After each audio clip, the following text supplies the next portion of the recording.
Good evening. I'm speaking to you tonight to give you a report on the state of our nation's economy, and regret to say that we're in the worst economic mess since the Great Depression. A few days ago, I was presented with a report I'd asked for, a comprehensive audit, if you will, of our economic condition. You won't like it. I didn't like it. But we have to face the truth and then go to work to turn things around. And make no mistake about it, we can turn them around. I'm not going to subject you to the jumble of charts, figures, and economic jargon of that audit, but rather we'll try to explain where we are, how we got there, and how we can get back. First, however, let me just give a few attention getters from the audit. The federal budget is out of control, and we face runaway deficits of almost $80 billion for this budget year that ends September 30th. That deficit is larger than the entire federal budget in 1957, and so is the almost $80 billion we will pay in interest this year on the national debt. 20 years ago, in 1960, our federal government payroll was less than $13 billion. Today, it is $75 billion. During these 20 years, our population has only increased by 23.3%. The federal budget has gone up 528%. Now, we've just had 2 years of back-to-back double-digit inflation. 13.3% in 1979, 12.4% last year. The last time this happened was in World War I. In 1960, mortgage interest rates averaged about 6%. They're 2.5 times as high now, 15.4%. The percentage of your earnings the federal government took in taxes in 1960 has almost doubled. And finally, there are 7 million Americans caught up in the personal indignity and human tragedy of unemployment. If they stood in a line allowing 3 feet for each person, the line would reach from the coast of Maine to California. Well, so much for the audit itself. Let me try to put this in personal terms. Here is a dollar such as you earned, spent, or saved in 1960. And here is a quarter, a dime, and a penny. 36 cents. That's what this 1960 dollar is worth today. And at the present world inflation rate, and our rate should continue 3 more years, that dollar of 1960 will be worth a quarter. What initiative is there to save? And if we don't save, we're short of the investment capital needed for business and industry expansion. Workers in Japan and West Germany save several times the percentage of their income that Americans do. What's happened to that American dream of owning a home? Only 10 years ago, a family could buy a home and the monthly payment averaged little more than a quarter, 27 cents out of each dollar earned. Today, it takes 42 cents out of every dollar of income. So fewer than 1 out of 11 families can afford to buy their first new home. Regulations adopted by government with the best of intentions have added $666 to the cost of an automobile. It is estimated that altogether, regulations of every kind on shopkeepers, farmers, and major industries add $100 billion or more to the cost of the goods and services we buy. And then another $20 billion is spent by government handling the paperwork created by those regulations. Now, I'm sure you're getting the idea that the audit presented to me found government policies of the last few decades responsible for our economic troubles. We forgot or just overlooked the fact that government, any government, has a built-in tendency to grow. Now, we all had a hand in looking to government for benefits as if government had some source of revenue other than our earnings. Many, if not most, of the things we thought of or that government offered to us seemed attractive. In the years following the Second World War, it was easy, for a while at least, to overlook the price tag. Our income more than doubled in the 25 years after the war.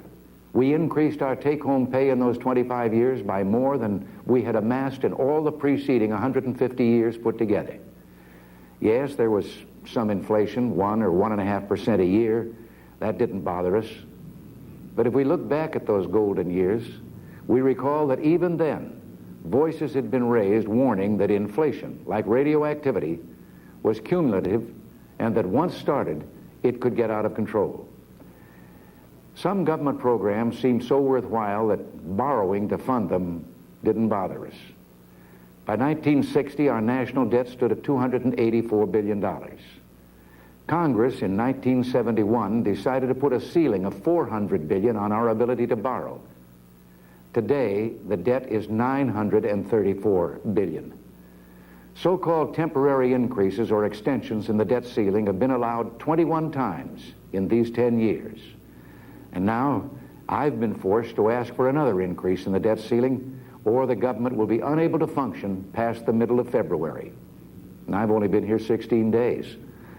Before we reach the day when we can reduce the debt ceiling, we may, in spite of our best efforts, see a national debt in excess of $1 trillion. Now, this is a figure that's literally beyond our comprehension. We know now that inflation results from all that deficit spending. Government has only two ways of getting money other than raising taxes.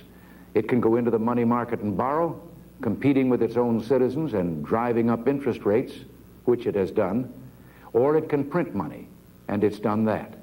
Both methods are inflationary. We're victims of language. The very word inflation leads us to think of it as just high prices. And then, of course, we resent the person who puts on the price tags, forgetting that he or she is also a victim of inflation. Inflation is not just high prices. It's a reduction in the value of our money. When the money supply is increased, but the goods and services available for buying are not, we have too much money chasing too few goods. Wars are usually accompanied by inflation. Everyone is working or fighting, but production is of weapons and munitions, not things we can buy and use. Now, one way out would be to raise taxes so that government need not borrow or print money. But in all these years of government growth, we've reached, indeed surpassed, the limit of our people's tolerance or ability to bear an increase in the tax burden.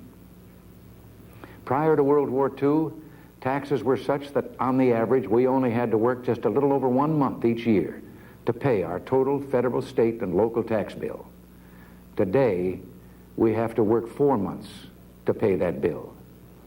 Some say shift the tax burden to business and industry, but business doesn't pay taxes. Oh, don't get the wrong idea.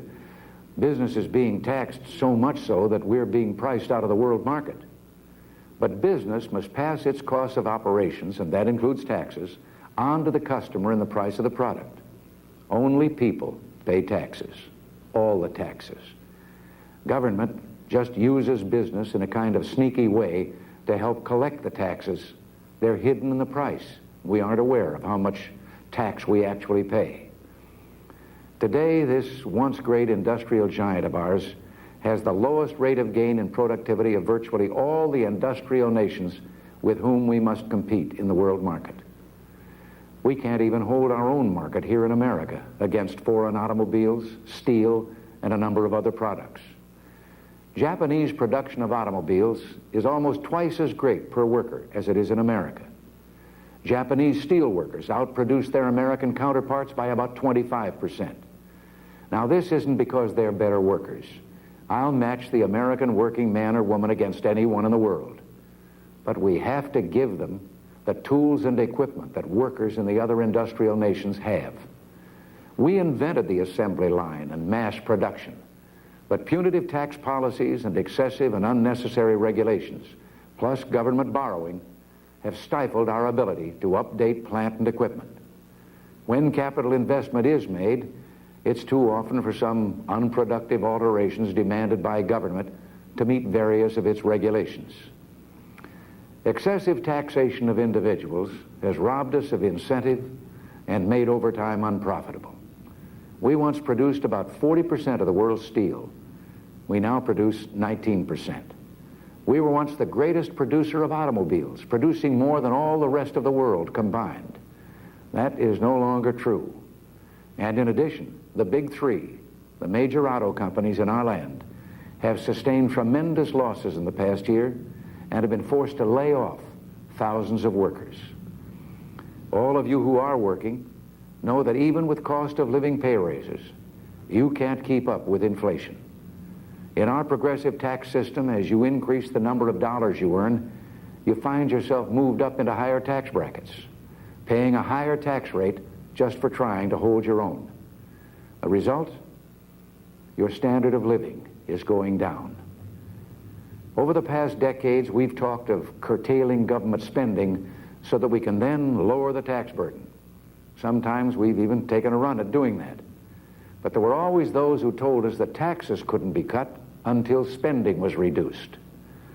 But you know, we can lecture our children about extravagance until we run out of voice and breath. Or we can cure their extravagance by simply reducing their allowance.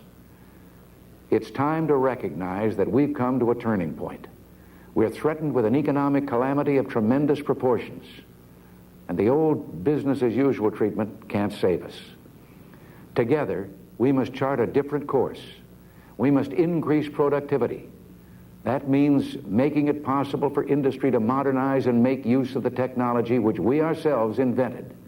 That means putting Americans back to work, and that means, above all, bringing government spending back within government revenues, which is the only way, together with increased productivity, that we can reduce and, yes, eliminate inflation. In the past, we've tried to fight inflation one year and then with unemployment increase turn the next year to fighting unemployment with more deficit spending as a pump primer.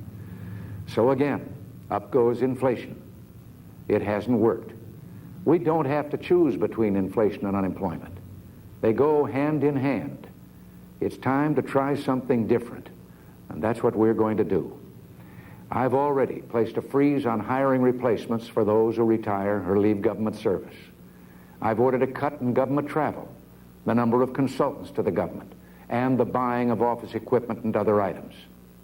I put a freeze on pending regulations and set up a task force under Vice President Bush to review regulations with an eye toward getting rid of as many as possible. I have decontrolled oil, which should result in more domestic production and less dependence on foreign oil.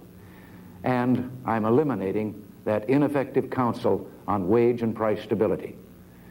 But it will take more, much more. And we must realize there is no quick fix.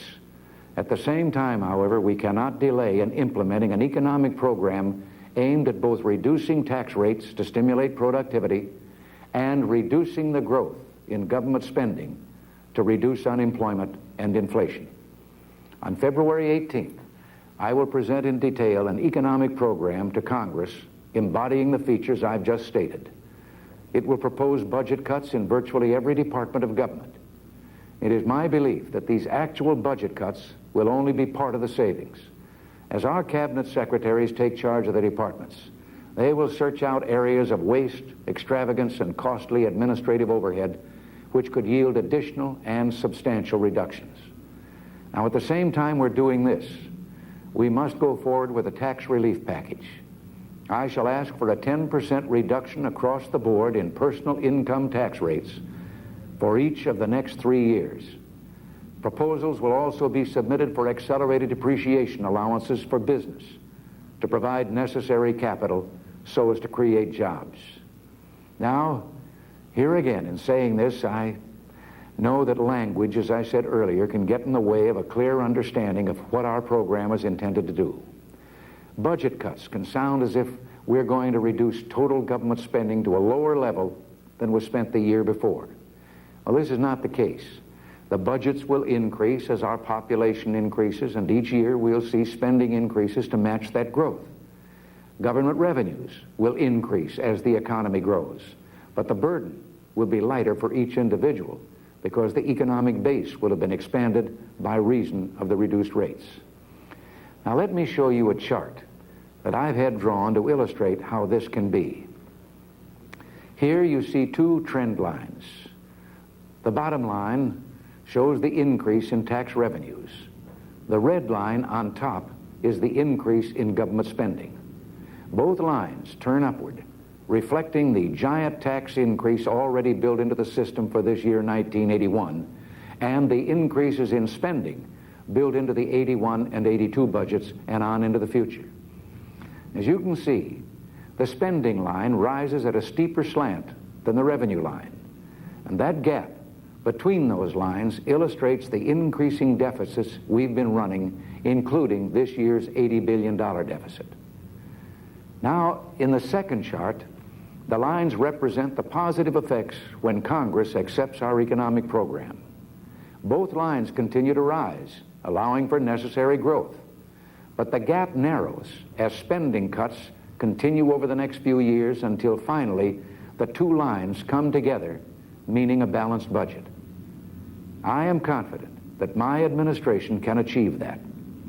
At that point, tax revenues, in spite of rate reductions, will be increasing faster than spending, which means we can look forward to further reductions in the tax rates. Now, in all of this, we will, of course, work closely with the Federal Reserve System toward the objective of a stable monetary policy. Our spending cuts will not be at the expense of the truly needy. We will, however, seek to eliminate benefits to those who are not really qualified by reason of need. As I've said before, on February 18th, I will present this economic package of budget reductions and tax reform to a joint session of Congress and to you in full detail. Our basic system is sound. We can, with compassion, continue to meet our responsibility to those who, through no fault of their own, need our help. We can meet fully the other legitimate responsibilities of government. We cannot continue any longer our wasteful ways at the expense of the workers of this land or of our children. Since 1960, our government has spent $5.1 trillion. Our debt has grown by $648 billion. Prices have exploded by 178%. How much better off are we for all that? Well, we all know we're very much worse off. When we measure how harshly these years of inflation, lower productivity, and uncontrolled government growth have affected our lives, we know we must act, and act now. We must not be timid. We will restore the freedom of all men and women to excel and to create. We will unleash the energy and genius of the American people, traits which have never failed us. To the Congress of the United States, I extend my hand in cooperation, and I believe we can go forward in a bipartisan manner. I found a real willingness to cooperate on the part of Democrats and members of my own party. To my colleagues in the executive branch of government and to all federal employees, I ask that we work in the spirit of service. I urge those great institutions in America, business and labor, to be guided by the national interest, and I'm confident they will. The only special interest that we will serve is the interest of all the people. We can create the incentives which take advantage of the genius of our economic system. A system, as Walter Lippmann observed more than 40 years ago, which for the first time in history gave men, quote, a way of producing wealth in which the good fortune of others multiplied their own, unquote. Our aim is to increase our national wealth so all will have more, not just redistribute what we already have, which is just a sharing of scarcity. We can begin to reward hard work and risk-taking by forcing this government to live within its means.